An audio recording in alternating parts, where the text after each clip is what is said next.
The air was thick, people with anticipation as the group gathered in the dimly lit room.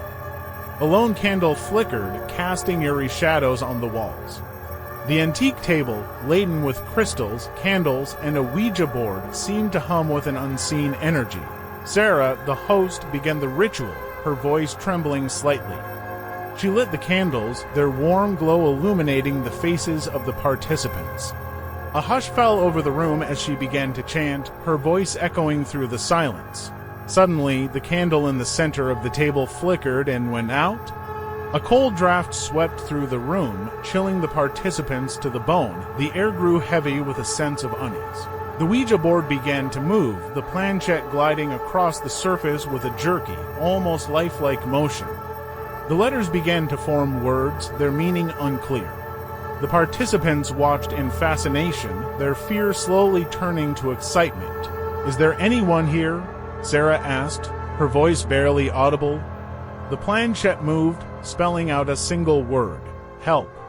A gasp escaped the group. They looked at each other, their faces pale with fear. The room seemed to grow colder, and a strange, almost metallic scent filled the air. The planchette began to move again, spelling out a chilling message: "We're trapped." Panic spread through the group. They tried to break contact with the other side, but the planchette refused to stop. The room filled with a cacophony of strange noises, as if something unseen was trying to break free. A cold hand seemed to touch Sarah's shoulder. She screamed, her voice echoing through the room. The participants scrambled to their feet, their eyes wide with terror.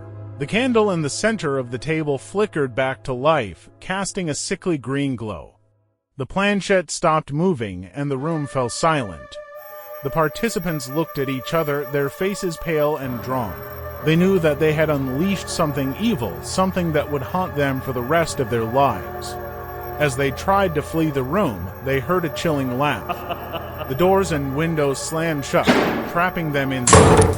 Shadows danced on the walls, taking on grotesque and menacing forms. The participants scattered, their fear turning to panic.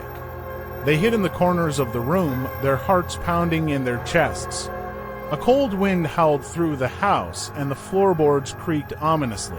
One by one, the participants were found. A cold hand would reach out from the darkness, dragging them away. Their screams echoed through the house, a haunting reminder of the fate that awaited them. The only survivor was Sarah, who managed to hide in a hidden compartment beneath the table. She listened in horror as the others were dragged away, their screams fading into the distance. As the last scream echoed through the house, Sarah felt a cold hand touch her leg. She screamed, her voice echoing through the empty room. The hand disappeared, and a chilling silence fell over the house. Sarah knew that she was alone, trapped in a house haunted by the evil she had unleashed. She was terrified, but she was also determined to survive. She would have to find a way to escape, or she would become the next victim of the unseen forces that lurked within the walls.